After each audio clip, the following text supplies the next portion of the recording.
অন্য কারোর বাড়িতে হুজ্জুতি হলো না, আমার বাড়িতে কেন হলো? তার একটাই কারণ হচ্ছে ওদের আমার প্রতি এতটাই বিশ্বাস যে এটিকে যদি কেউ সরাতে পারে তাহলে এই লোকটাই সরাতে পারবে।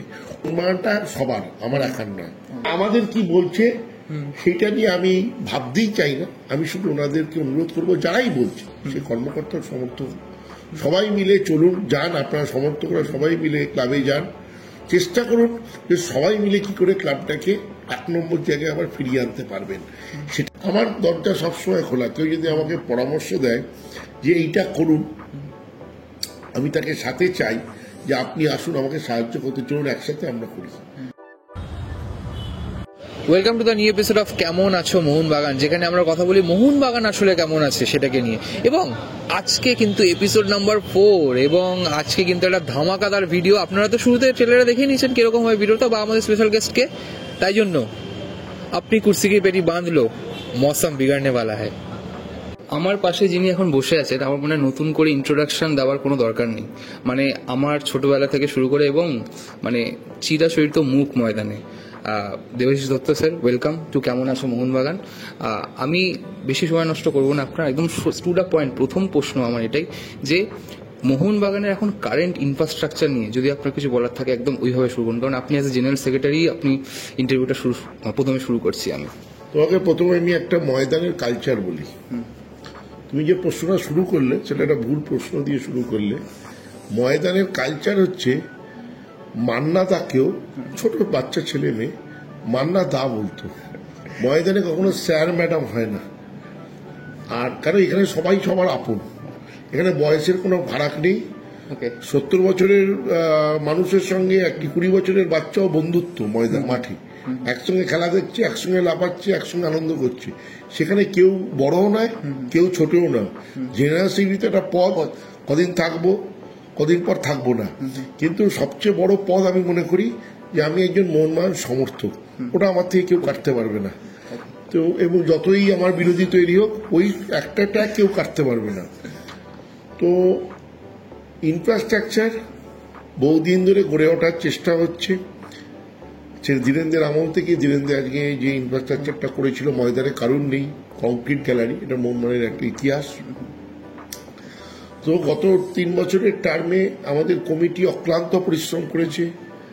সেখানে আমাদের প্রেস বক্স, তার সঙ্গে ভিআইপি গ্যালারি তৈরি হয়েছে, বক্স তৈরি হয়েছে, সেখানে লিফট লেগেছে ওঠার জন্যে।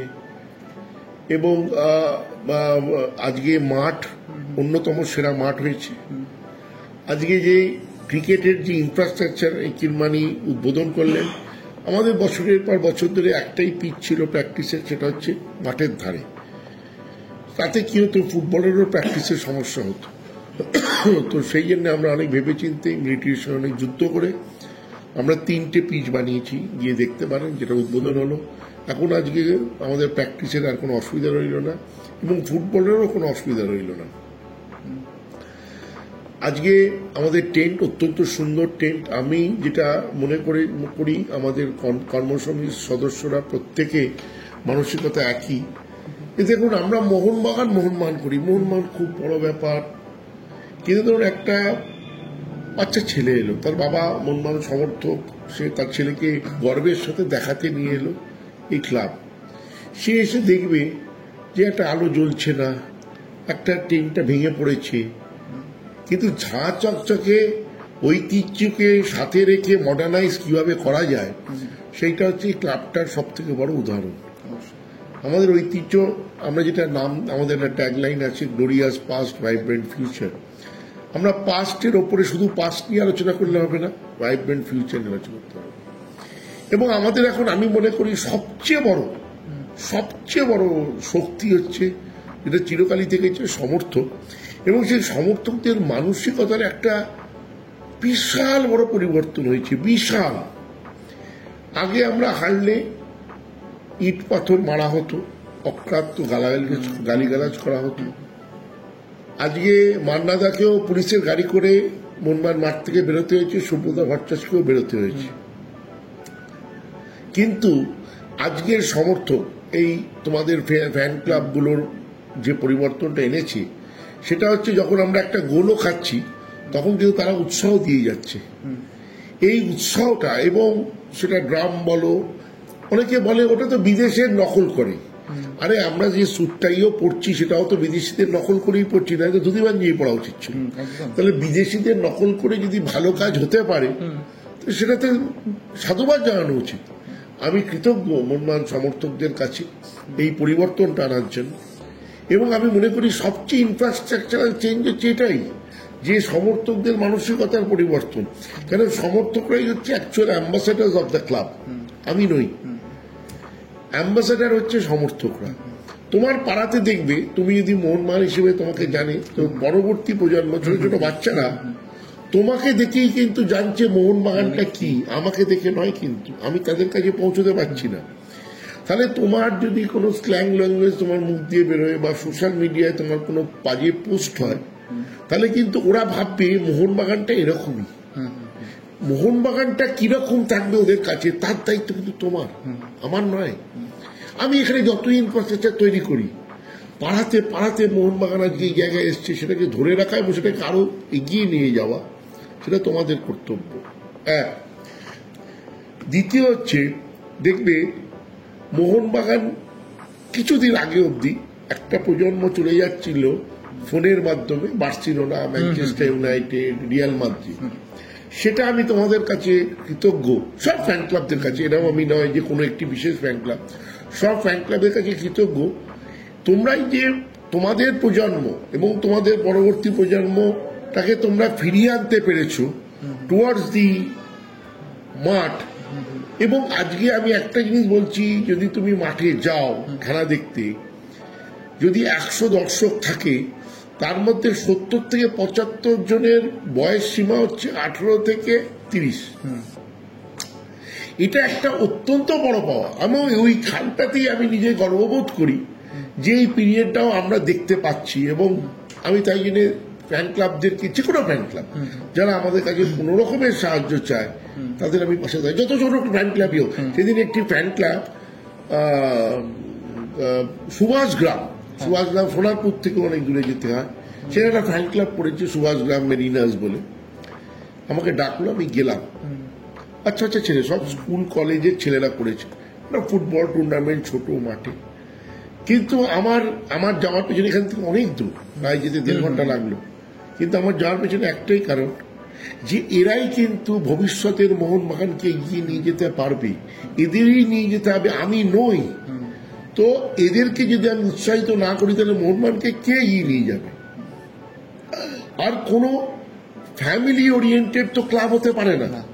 ক্লাব সবার, কোনো একটি বিশেষ ফ্যামিলি যদি ভাবে এই ক্লাব আমাদের, ক্লাবকে ভাবে, অনেক সময় অ্যাসোসিয়েশনকে ভাবে, এগুলো তো রং। ইট হ্যাজ টু বি সবার মাধ্যমে যাবে ক্লাব, এবং ক্লাব আরো উন্নত মানে যাবে। সেটা যাবে কার ভিশনে? আমার ভিশনে যাবে না, কিন্তু ভিশনটা তোমাদের হতে হবে, তোমরা এগিয়ে আসবে। আমার দরজা সবসময় খোলা। কেউ যদি আমাকে পরামর্শ দেয় যে এইটা করুন, আমি তাকে সাথে চাই যে আপনি আসুন, আমাকে সাহায্য করতে, চলুন একসাথে আমরা করি। আমাদের ফ্যান ক্লাবদের জন্য আমার দরজা খোলা। আমার যেসব ফ্যান ক্লাব আমার সমালোচনা করে, তাদের জন্য আমার দরজা খোলা, যে ভাই ক্লাবটা তোমাদের, আসুন ক্লাব করি, সবাই মিলে একসাথে কাজ করব। আমরা মোহনবাগানটা সবার, আমার একার নয়। তো সেইটাই ইনফ্রাস্ট্রাকচার, যেটা আমি আবার বারবার বলছি, আমি মনে করি সবচেয়ে বড় ইনফ্রাস্ট্রাকচার হচ্ছে সমর্থকদের মানসিকতার চেঞ্জ। শুধু তোমাদের মাধ্যমে আমি একটা অনুরোধ করছি সব সমর্থকদের, যখন দেখবে ডার্বি হয়, ম্যাটাডোর করে যাচ্ছে সমর্থকরা, মোহনবাগান হোক, ইস্ট বেঙ্গল হোক, আমি তো অন্য ক্লাবের দায়িত্ব নিতে পারি না, আমার ক্লাবের সমর্থকদের বলি, দেখি আমি মাইকে করে স্ল্যাং স্লোগানিং হয়, ওখানে পাশ দিয়ে ধরো একটা লোক যার সঙ্গে ফুটবলের কোনো সম্পর্কই নেই, একটা ভদ্রলোক তার ছেলে মেয়েকে নিয়ে যাচ্ছে, সে যদি মোহনবাগান পতাকা পথপথ করে উঠছে আর ওই ধরনের ভাষা বেরোচ্ছে, সে তখন কি করে, কাজটা তুলে দেয়। আমি ওগুলো দেখে না নিজেকে খুব অসম্মানিত হই। আমি বলি, এই ক্লাবটার, যে ক্লাবটার দেখে মানুষ পতাকা উড়ছে, ওই পতাকাটা যে ওড়াচ্ছে তার মুখ দিয়েই স্লোগানিংটা হচ্ছে ওই ভাষায়। হয়তো একটা ইস্ট বেঙ্গলের ম্যাটাডোর যাচ্ছে তাকে দেখে, কিন্তু লোকে কিন্তু বলছে না যে ইস্ট বেঙ্গলকে দেখে তুমি গালাগালি করছো, লোকে বলছে মোহনবাগানিরা এই গালাগালিটা করছে। আর দেখবে ভাই, আরেকটা জিনিস তোমাদের আমি বলছি, তুমি কোনোদিন আয়নার সামনে গিয়ে দাঁড়াবে, দাঁড়িয়ে বলবে আমি মোহনবাগান, দেখবে গায়ে কাঁটা দেবে। এটা অন্য কোনো ক্লাবের হবে না, শুধু তোমার হবে। তো তোমাদের মোহনবাগান, তোমাদের এটা আমি অনুরোধ করব, এই ধরনের যারা ম্যাটাডোর তাদেরকে বোঝাও, তাদের সঙ্গে আলোচনা করো এবং মানসিকতা এদেরও পরিবর্তন আনো। এটা মোহনবাগানীদের সমর্থকদের মানায় না। অন্য ক্লাব করতেই পারে, তাদের মানসিকতা। সেদিন আমাকেও এতে গুয়াহাটিতে অকথ্য ভাষায় গালিগালাজ করছে, আমি কেন তাদেরকে আমি পাল্টাতে পারবো না, কিন্তু আমি হয়তো সবাইকে পারবো না, কিন্তু তোমাদের মাধ্যমে এইটুকুনি আমি সাপোর্ট চাইছি, তোমরা মোহনবাগান। একদম পরবর্তী কোশ্চেন এবং অনেকটাই আর কোনো কোয়েশ্চেন আছে তোমার? টপ কোয়েশ্চেন আমি মানে একটুখানি খেলার বাদে একটুখানি অন্যদিকে যাই। এখন হঠাৎ করে ময়দানে একটা খুব হাওয়া উঠেছে, সেটা হচ্ছে মোহনবাগান কার লাইসেন্সে আইএসএল খেলছে, এক নম্বর। কিন্তু যারা এই কথাটা বলছে তারাই কিছুদিন আগে আবার বলছিল যে মোহনবাগান আর সঞ্জীব গোয়েঙ্কার মধ্যে যে চুক্তিটা আছে সেটা আমাদের চাই। তো আপনি এই জিনিসগুলোকে কিভাবে দেখেন? দেখুন, যখন মানুষ ব্যর্থ হয় তখন কিছু না কিছু তারাই বলতে হয়, অজুহাত দিতে হয়। প্রথম কথা হচ্ছে, আমি আপনারা যে ক্লাবের কথা বলছেন অনেক বড় ক্লাব, বিশাল ক্লাব, তাদের দুঃসময় চলছে, দুঃসময় আশা করি বেশি দিন থাকবে না। আমি বলবো নিজেদেরকে কি করে উন্নত মানে পৌঁছতে পারে সেইটা চেষ্টা করা। 4 বছর 5 বছর আইএসএল খেলা হয়ে গেল, 5 বছরে 9, 10, 11, 12-র মধ্যে থাকছে, সেটা ওই ক্লাবের মানানসই নয়। ওই ক্লাব থাকবে 1 বা 2-তে, ওই ক্লাব কখনো 9, 10, 11, 12-তে থাকবে, এটা হতে পারে না। তাই জন্য আমাদের কি বলছে সেইটা নিয়ে আমি ভাবতেই চাই না। আমি শুধু ওনাদেরকে অনুরোধ করবো, যারাই বলছে সে কর্মকর্তার সমর্থক, সবাই মিলে চলুন, যান আপনারা সমর্থকরা, সবাই মিলে ক্লাবে যান, চেষ্টা করুন যে সবাই মিলে কি করে ক্লাবটাকে 1 নম্বর জায়গায় আবার ফিরিয়ে আনতে পারবেন। সেটাই হচ্ছে আপনাদের সবচেয়ে বড় কাজ। অন্যকে ছোট করে নিজে বড় হওয়া যায় না, নিজেকে বড় হতে গেলে নিজেকেই কাজ করতে হয়। একদমই তাই। আবার অনেক সময় আমি একটুখানি আবার মোহনবাগানে ফিরছি, যে অনেক সময় কি হয়, ধরুন আমরাও যেরকম আমরা কর্মজীবনে ব্যস্ত থাকি, কিন্তু তার সাথেও মোহনবাগানকে সময় দিচ্ছি, কিন্তু আপনারও কর্মজীবন আছে, সেটার সাথে আপনি মোহনবাগানের সাথে জড়িত, কিন্তু এর পরেও যখন আপনাকে ক্রিটিসিজম সহ্য করতে হয়, মানে নিজেদের সমর্থকের থেকে, আমি বাইরের কথা তো হবেই, সেটা নিজেদের সমর্থকদের থেকে যে ক্রিটিসিজমগুলো আছে, যে এটা হচ্ছে না সেটা হচ্ছে না, সেইটাকে আপনি কিভাবে দেখেন? আমি যখন এটিকে ছিল তখন প্রচুর আন্দোলন হয়েছে, প্রচুর আমার বাড়িতে আন্দোলন হয়েছে, মনমানে হয়েছে, সব জায়গায় হয়েছে। সবাই আমাকে বলেছিল সমর্থকদের এগেনস্ট এফআইআর করো, যারা আমার বাড়িতে গিয়েছিল, উজ্জুতি করেছে। তা আমি বলেছিলাম যে এরা তো সন্তান ক্লাবের, এরা মায়ের কাছে যাবে না তো কি মাসির কাছে যাবে? কারণ দেখুন, অন্য কারোর বাড়িতে হুজ্জুতি হলো না, আমার বাড়িতে কেন হলো? তার একটাই কারণ হচ্ছে, ওদের আমার প্রতি এতটাই বিশ্বাস যে এটিকে যদি কেউ সরাতে পারে তাহলে এই লোকটাই সরাতে পারবে। অন্য যতই ক্ষমতাশালী লোক হোক না কেন, তারা পারবে না এটিকে সরাতে, এই লোকটাই পারবে। সেই জন্য এ করছে না ইচ্ছাকৃত, সেই রাগে সেই দুঃখে আমার বাড়িতে গিয়ে হুজ্জুতি করেছে। আমরা দেখবেন মায়ের ওপরে রাগ করে মাকে মারি, কেন মাকে মারি? কেন মাই আমাকে খেতে দেবে, মাসি দিতে পারবে না, মা খাবার দিচ্ছে না, আমার রাগটা মায়ের ওপরেই প্রকাশ করবে। তো সেইভাবেই আমি তখন দেখি ওদেরকে। তারপরে আবার সেই মানুষগুলোই যখন এটিকে সরে গেল, তারা এলো আমার বাড়িতে ফুল নিয়ে, মিষ্টি নিয়ে আমার কাছে ক্ষমা চাইলো। তো আমি ভালো সময়টা, আমি দেখুন আমার গাড়ি 5 বার ভেঙেছে সল্টলেকে, কিন্তু আবার যখন আমি জিতার পর বেরোই, সব হাততালি দিচ্ছে, আমার হাতকে স্পর্শ করার চেষ্টা করছে, ওগুলোই আমি মনে রাখি। ওই গাড়ির কাজ ভাঙা বা গালাগালিটাই মনে রাখি না, কেন ওটা মনে রাখলে এই মোহনবাগানটা আমার কাছে একটা প্যাশন সবার কাছে। অনেকে বলে আমি যা মোহনবাগানকে ভালোবাসি আর কেউ বাসে না। আরে মোহনবাগানের যত 1 কোটি সমর্থক যদি থাকে, 1 কোটি সমর্থক সমান ভালোবাসে। আমি সচিব হই বা আমি সভাপতি হই বা আমি সেই ছোটবেলা থেকে মোহনবাগান করি, সবাই সমান ভালোবাসে, কেউ কম নয় কেউ বেশি নয়, সবার সমান ভালোবাসে। আপনি একটা বলুন তো যে আমি মোহনবাগানকে সমর্থক, কিন্তু আমি মোহনবাগান আর ইস্টবেঙ্গলকে কাছাকাছি ভালোবাসি না, হতে পারে? তা ভাই, তুমি যতটা ভালোবাসো আমিও ততটা ভালোবাসি, ও ততটা ভালোবাসি, ও তো সমান ভালোবাসি। কেউ দাবি করতে পারে না যে আমি বেশি ভালোবাসি ও কম বাসি। আর আমি একটা অন্যদিকে যাই, সেটা হচ্ছে অ্যাজ আ জেনারেল সেক্রেটারি, আপনার মতে আপনার সব থেকে বিগেস্ট অ্যাচিভমেন্ট কি মোহনবাগানের? প্রথম কথা, আমার কোনো অ্যাচিভমেন্ট নেই, আমার অ্যাচিভমেন্ট 0। অ্যাচিভমেন্টটা হচ্ছে পুরো কমিটির। অ্যাচিভমেন্টটা হচ্ছে সেই কমিটিকে যারা নির্বাচিত করেছে সদস্যরা, অ্যাচিভমেন্টটা হচ্ছে যে 3 বছর ধরে যে সমর্থকরা আমাদেরকে সাপোর্ট করে এসছে। সেই অর্থে যদি আপনি বলেন যে সবচেয়ে বড় আমাদের কি সাফল্য আমাদের কমিটির, তাহলে আমি একটা গল্প বলি, 2 মিনিট টাইম নেব। আমি একদিন ক্লাবে ঢুকছিলাম, সেটি হওয়ার পর দেখলাম একটি ছেলে গেটে সমর্থক নমস্কার করছে। তা আমি বললাম, ভাই নমস্কার করছো কেন? না, এটা মন্দির। আমি বললাম, খুব ভালো কথা। তা আমি ভেতরে এসে আমি ঘরে বসে ভাবলাম, আমরা যে মন্দিরে যাই সব জায়গায় গিয়ে দেখি কোনো না কোনো মূর্তি আছে। কালীঘাট মন্দিরে গেলে মায়ের মূর্তি আছে, পুরীতে গেলে জগন্নাথের মূর্তি আছে। তা আমাদের এখানে মূর্তিটা কোথায়, মানে কার জন্য এটা মন্দির? তাহলে চিন্তা করে আমি ভাবলাম যে মন্দিরে তো মূর্তি থাকতে হবে, সেই মূর্তিটা আমাদের ভগবানের হতে হবে। তা আমাদের ভগবানটা কে? আমাদের ভগবান হচ্ছে 1911 টিমটা। সেটাই হচ্ছে মোহনবাগানের পরিচয়। আমাদের এত বছর ধরে শুধু ক্লাবে একটা ছবি ছিল, ওটা রাখা আছে। কেউ কোনোদিন ভাবা হয়নি যে না, এই মূর্তি স্থাপন করার। আমাদের কমিটি সেই ভাবনা চিন্তা করলো, করে আপনারা জানেন যে ময়দানে মূর্তি বসানোটা কতটা কঠিন। সেইখানে লড়াই করে এই সুন্দর মূর্তি তৈরি করা হলো। যে 1911 অরিজিনাল বেঞ্চটা আছে, আগে এখানে পড়ে থাকতো, পাখি নোংরা হতো, সেইটাকে ইউজ করা হলো, করে আমরা এই 1911 মূর্তি স্থাপন করলাম। আমি মনে করি অনেক কাজের মধ্যে এটাই হচ্ছে সবচেয়ে বড় কাজ, যে ভগবানকে আমরা প্রতিষ্ঠা করতে পেরেছি ক্লাবে। এবং আপামর মোহনবাগান সমর্থকরা প্রথমে ঢুকে আগে মূর্তিটাকে দর্শন করে, তারপরে পুরো ক্লাব ঘোরে।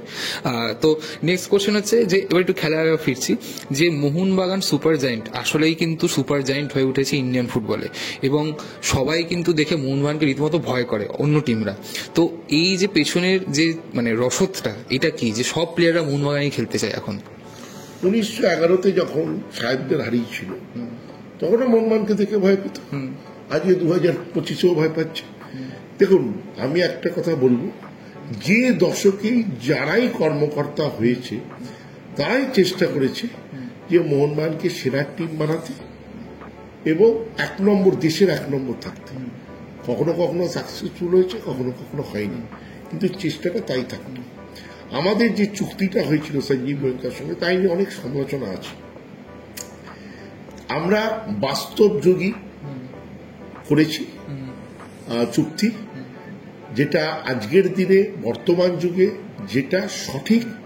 আজকে আপনাদের আমি একটা গল্প বলি। 1998-এ আমরা বিজয় মালিয়ার সঙ্গে চুক্তি করি, যে চুক্তিটায় অঞ্জন মিত্র তখন আমাদের সচিবের বিরুদ্ধে ক্রিমিনাল কেস হয়েছিল। কেননা মোহনবাগানের মতো ক্লাব মদের টাকায় চলবে? কিন্তু গঙ্গাজলের টাকায় চলার কথা, মদের টাকায় চলবে। তো তাতে কিন্তু পরে দেখা গেল যে সেটা সঠিক হয়েছিল, হিউজ সাকসেস। আমাদের 99 থেকে আর 2004 ভাবা যায় না, অকল্পনীয় সাকসেস। তো মোহনবাগানের একটাই মোহনবাগানের প্লাস পয়েন্ট, যে রসায়ন যেটা বললেন, সাফল্যের রসায়ন। সাফল্যের রসায়ন হচ্ছে যে কর্মসমিতি যখন থেকেছে সঠিক সিদ্ধান্ত নিয়েছে, সময়োপযোগী সিদ্ধান্ত নিয়েছে। এবারও আমাদের সিদ্ধান্তটা আইএসএল এ ঢোকার সময় সময়োপযোগী এবং সঠিক সিদ্ধান্ত। তার প্রমাণ হচ্ছে গত 5 বছরে আমাদের সাকসেস। কোনো একটি ক্লাব আমাদের সঙ্গে যতবার দেখা হয়, আইএসএল 10 বার দেখা হয়েছে, 9 বার হেরেছে, 1 বার ড্র করেছে। তো সেটা আমাদেরটা কতটা সময়োপযোগী সিদ্ধান্ত, সেটা তার প্রমাণ। আমি সেকেন্ড লাস্ট কোশ্চেনের দিকে যাচ্ছি, সেটা হচ্ছে যে ফিউচারে মোহনবাগান সমর্থকদের জন্য কোনো মেসেজ আছে আপনার, যে ক্লাব টেন্টে কোনো সারপ্রাইজ বা কিছু? শুনুন, সমর্থকদেরকে আমি সারপ্রাইজ দেওয়ার লোক নই, সমর্থকরাই আমাকে সারপ্রাইজ দেবে। আমি চাই, তোমাদেরকে বলবো, ক্লাব সবার, সমর্থকদের ক্লাব, আমার ক্লাব নয়, কর্মসমিতি ক্লাব নয়, সবাই ক্লাবে রেগুলার এসো, রেগুলার খেলা দেখো, রেগুলার প্র্যাকটিস দেখো, সাপোর্ট করো, মাঠে যাও। আর অনেকটা তোমরা চেঞ্জ করতে পেরেছো, আমি আবার বলছি, আমি কৃতজ্ঞ তোমাদের কাছে। অনেকটা মানসিকতার পরিবর্তন করেছো, বাকিটুকুনিও করে ফেলো। তোমরাই পারবে পরিবর্তনটা আনতে, আমি পারবো না। তোমাদের কাছে আমার রিকোয়েস্ট, তোমরা এইটা কিছু একটা ব্যবস্থা করো, যাতে যতটা পারবে স্ল্যাং ল্যাঙ্গুয়েজটাকে কম করতে। লাস্ট কোশ্চেন, সেটা হচ্ছে আগামী 27 তারিখ ব্যাঙ্গালোর এফসি ম্যাচে মেরিনার্স বেস ক্যাম্প একটি হিস্ট্রি ক্রিয়েট করছে, সেটা হচ্ছে ওয়ার্ল্ড লার্জেস্ট হ্যান্ড প্রিন্টেড টিফো। তো মেরিনার্স বেস ক্যাম্পে অনেক যারা আছে, আজ মিথুন দা আছে আমার ক্যামেরা ঠিক পেছনে, আরও অনেকেই আছে যারা আপামোর নিজের ইনকামের টাকা বা পরিশ্রম সব মিলিয়ে আর কি তারা সেটা চেষ্টা করছে যাতে মোহনবাগানের সাথে ওই ইতিহাসের মানে পালকটাও জুড়ে যায়। তো সেটাকে নিয়ে যদি আপনি কিছু বলেন। আমি একটা কথা বলছি ভাই, কিছু মনে করুন না, আমি খুব খোলাখুলি কথা বলি। ওই যে যার নাম বললেন দাদা, যিনি নিজের পয়সা দিয়ে মোহনবাগান করছেন, এরকম প্রচুর দাদা মোহনবাগানের জন্য করেছেন, উনি কোনো এক্সট্রা কিছু করছেন না। আমরা সবাই মোহনবাগানকে ভালোবাসি, আমিও একজন সমর্থক, উনিও একজন সমর্থক। তো আমরা যখন কেউ কিছু করে, সেটা পয়সা লাগায় বা শ্রম দেয়, সেটা কিন্তু ভালোবেসে দেয়। তো সেই জন্যে উনিও যেরকম করছেন। আর একটা বলছি, বেস ক্যাম্প অনেক পুরনো ফ্যান ক্লাব, অনেক মেম্বার আছে আমি জানি। মোহনবাগান ইতিহাস সৃষ্টি করে, তোমরাও ইতিহাস সৃষ্টি করছো। তো সেই জন্যে আমি তোমাদেরকে কৃতজ্ঞতা জানাচ্ছি, ধন্যবাদ জানাচ্ছি। আমি একটা কথাই বলবো, আরো এগিয়ে নিয়ে যাও। টিফো যেরকম করছো, টিফোর সাথে সাথে মানসিকতার পরিবর্তন করো। টিফো তোমাদের নাম, আমি বলছি তোমাদেরকে, আমি শুধু বেস ক্যাম্প নয়, প্রত্যেকটা ফ্যান ক্লাবকে আমি বলবো, তোমাদের জন্যই আজকে এই মানসিকতার পরিবর্তন হয়েছে। তোমরা যে টিফো কালচারটা নিয়ে আসতে পেরেছো, একটা টিফো দুটো টিফো নয়, যে টিফো কালচার, আজকে এই টেলিভিশনে কম্পিটিশন ফ্যান ক্লাবদের মধ্যে, কে আগে বড় নামাবে, কে ছোট নামাবে, কে মাঝারি নামাবে, কে কিরকম লেখা দেবে। প্রথম কথা হচ্ছে, একটা জিনিস হচ্ছে কোনো রকম স্ল্যাং টিফো যেন না হয়। আবার বলছি, তুমি মোহনবাগান, তোমার পরিচয় অন্য কারোর সঙ্গে এক হতে পারে না, অন্য কোনো ক্লাবের সমর্থকের সাথে। নিজেদেরকে তুলে ধরবে, তোমরা একটি ক্লাবের সমর্থক নও, তোমরা একটা ইনস্টিটিউশনের সমর্থক। তোমাদের আমাদের কালকেই আমি ওই ক্রিকেট ডেতে বলেছি, আমাদের রিলিজিয়ান হচ্ছে Mohun Bagan, we belong to Mohun Bagan. তোমরাও তাই, আমি যেরকম, তুমি সেরকম, সবাই সেরকম। চলো একসাথে ক্লাবটা করি, আরো ক্লাব বড় হোক। আমি আর বেশি দিন নাও থাকতে পারি, কিন্তু তোমরাও থাকবে, কিন্তু ক্লাবকে এগিয়ে নিয়ে যেতে। থ্যাংক ইউ সো মাচ দাদা টাইম দেওয়ার জন্য, এবং অত্যন্ত ধন্যবাদ আপনার মূল্যবান সময় আমাদের সাথে। Thank you so much. আপনারা যারা দেখলেন, এবং অবশ্যই সাবস্ক্রাইব করে নেবেন মেরিনার্স বেস ক্যাম্পকে। থ্যাংক ইউ দাদা।